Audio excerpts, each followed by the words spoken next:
بسم الله الرحمن الرحیم. قدرمنو دا مهال په خپل شرکو کې موجود یم. څنګه تاسو ته پته ده ای سی تنګي کم چې وقاص خان دی دغه په نگرانۍ کې په شرکو کې یو مهم د تجاوزاتو خلاف یو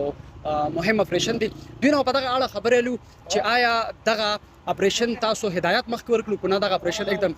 سر جی ډیره مننه د وخت راکولو. دا تاسو چې کوم د تجاوزاتو خلاف دا مهم اپریشن په اولین سره باندې موږ پته چې بلا نقصان به ورته وایو یو وخت د سرکار حدود دی بل سکتا د عوامو نقصان هم دی. خبره د مالک ته په سرکاري حدودو کې به یو مالک چې کم دی راځي او د عوامو نه کریالي په دغه اپریشن ته په کوم نظر باندې. بسم الله الرحمن الرحیم. څنګه چې تاسو ته پته ده صوبایي حکومت او چیف سیکرټري صاحب احکامات باندې په ټوله صوبه کې د تجاوزاتو خلاف یو مهم شروع شوی دی. په هغه سلسله کې مونږ د شرپاو علاقې کې دا انټي انکروچمنټ اپریشن کړی دی او دې کې چې کوم دی ډېر کافي حد پورې سرکار لینډ او پی کې ایچ ټي ایم ای والا د هغې ځمکه وه نو هغې په دې کې باقاعده نوټسې ورکړې وې ټولو ته یو ځل نه ډېر ټایم ډیمارکیشن شوی هغې نه پس نوټس یې ورکړی وې دې ټولو ته اطلاع وه او هغې نه پس هغې ریکویسټ وکړو چې زموږ لینډ دی دې باندې تاسو موږ سره اسسټنټ پکار دی او هغې نه پس دې باندې موږ دا اپریشن کړی دی او د دې نه علاوه هم د کم جنرل پبلک دی د خلک دي د دې هغه والا هغې طرف نه هم ډېر زیات کمپلینټس را روان وو. خاص کر د چوک کې ډېر زیات په مازدیګر ماښام ټایم کې ټرافیک کنجیشن به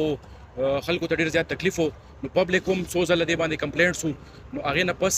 او دا تقریبا 30-40 سال دا انکروچمنټس وو په سټیټ لینډ باندې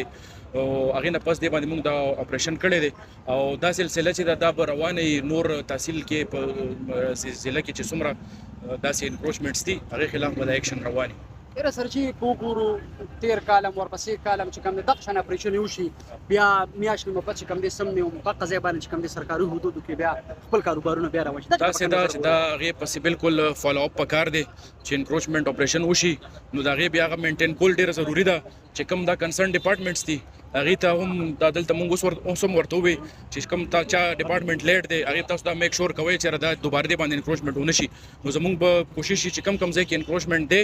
او هغه مونږ ځمکه واګزار کو نو هغه به مونږ بیا کوشش چې هغه کنسرن ډپارټمنټ دی چې هغه مینټین وساتي. ډېره مننه سر. وګورو مونږ د عوامو په حق کې هم یو د سرکار په حق کې خبره د مالک ته په سرکاري حدودو کې مالک راځي او د دوی نه پیسې لري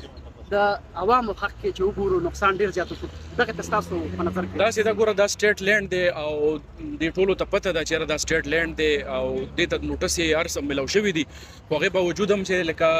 هغې اثر یې پرې نه دی کړی نو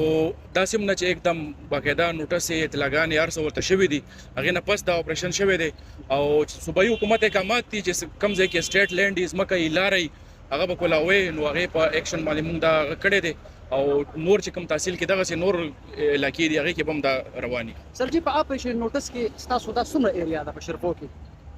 ګوره شرپاو خو دا مین چوک دی دا ډېره غټه ایریا ده دا تاسو د پلاټ وګورئ دا 2.5 کنال کمرشل پلاټ دی او دا 30-40 سال نه دا په قبضه کې دی نو که یو طرف ته دا وګورئ چېرې دا سرکار ځمکه 30-40 سال د دوی په قبضه کې وه نو آیا هغه که چېرته سرکار هغې باندې څه بل څه دپاره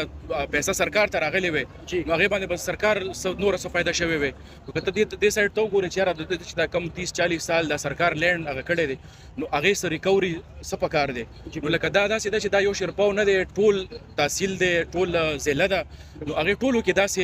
ایشو شته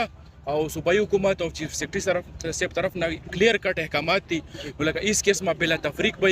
د چا هغه به پکې نه وي لکه دا اپریشن به جاري وي. مننه سر. اخري کوېشن دا کومه په دې ځای باندې د سرکار د اړخه څه جوړېدل او تاسو ته څه اندازه شته؟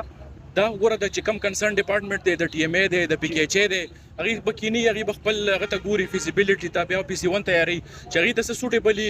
سټیټ ته حکومت ته پکې فایده وي نو هغه به کوي بیا. ډېره مننه.